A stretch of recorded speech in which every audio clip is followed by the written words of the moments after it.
Hello, everyone. Nice to see you again. When I was on Shlichut in Sydney, just last year, someone came up to me and said, "Hey, you look religious. Tell me, this whole Judaism thing, what's it all about?" So I told him it's actually a machloket. He said, "What's a machloket?" So machloket is an argument between two people. So he said, "Okay, so what's the argument about?" Well, I told him no. The whole essence of Judaism is to argue. So he said, "Really?" I said, "There's actually a story about your question."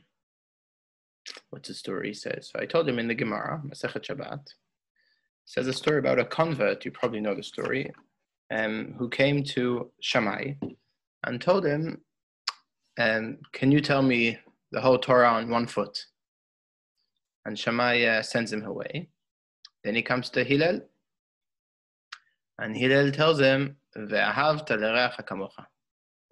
The rest, from here on, you can just go and learn the rest. Now, I just confused you. He actually doesn't tell him, "Ve'ahavta l'reacha kamocha." He says to him, in our words, "Mashe sanui alecha lo ta'aseh lechavrecha." Something that you, let's say, something that you hate, that people do to you, make sure you don't do it to others. The question is, why in the Torah it says, "Ve'ahavta l'reacha kamocha," love your fellow as you love yourself.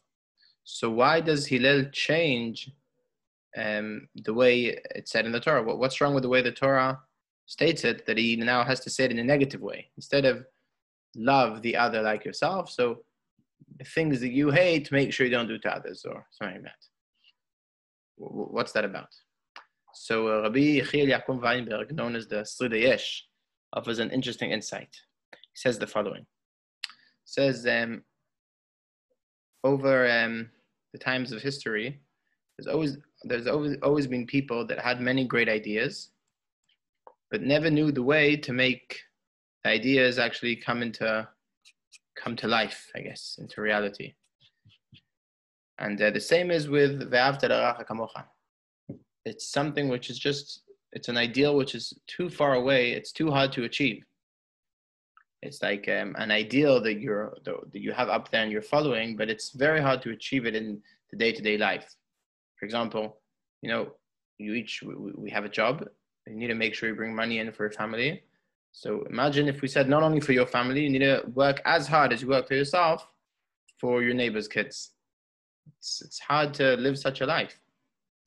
So Hillel teaches us that the way to achieve the level of Ve'ahavta l'reacha kamocha is through simple acts of making sure we don't hurt others in the same way that we don't want people to hurt us. For example, I hate when people look at their phone while I speak to them. So I have to make sure not to look at my phone when I speak to people. Or for example, if we told this person, never mind funding another family, in the same way that you don't want your fellow to disrespect your children, make sure you do not disrespect his children. And in that way, we slowly achieve the level of Ve'ahavta l'reacha kamocha. The way to achieve it is to make sure, firstly, on a negative way, we don't hurt others in the same way we don't want people to hurt us. But maybe on a deeper level, we can explain that this convert who came to Hillel and to Shammai said he wants the whole Torah on one foot, standing on one leg. What's the chap? What does he mean, I want to stand on one leg? So the Sridei Yesh wants to offer that he wanted like the ideals of the Torah. He didn't want to actually live it. He just said, teach me the ideas of the Torah. And Hillel tells him, listen, Habibi, it doesn't work like that. To achieve the ideals of the Torah, the question is what you do in your day-to-day life. How you act to another, how you make sure not only to love another, that's very hard, to make sure that things that you hate when people do to you, at least that, make sure you don't do that to others. Wish you all a Shabbat Shalom.